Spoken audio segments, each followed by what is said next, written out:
讲体育新闻创造3连败的台北富邦勇士大牌球星野手林志杰，无偌久之前才过41岁生日，不过伊愿伫总冠军赛这个系列比赛内底呢，有真好的成绩。就媒体记者伫问伊讲，是安怎会当伫球场佫像20外岁的少年人安尼？林志杰是讲伊挖开是意志力，还有经验的累积，而且野手明年还有1年合约，伊讲伊袂遐简单就退休。林志杰右边有一个空档机会，切入上篮得分。 球被海杰拿到，再给到远边的志杰，也把一个。林志杰经典的野兽的话声，这个画面互拿球的球迷印象真深。台北富邦勇士6月14号伫家己的主场封王，41岁精神领袖林志杰付出未少的功劳。伊伫总冠军系列赛出赛6场，平均球场32分钟，是勇士本体球员内底上济，而且伊会当为球队贡献15.3分、4.5分的篮板，另外阁有3.6分的助攻。对林志杰来讲，伊每一遍的拼命，拢是为着对得起家己的角色。先抛开不管是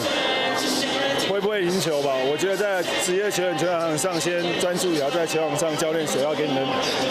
的策略执行嘛，然后在球场上去做你该做的事情。每一个不管年轻、中生代、老将，都是上去都是做好自己的角色。林志杰伫咧总冠军系列赛表现真稳，尤其这场关门战也当讲是拼全力。看到71岁林志杰伫咧比赛场内底走来走去掠拿板球，媒体甲球迷拢真好奇，伊是安怎回春到25岁状态。林志杰本人嘛有回应：41岁就是41岁。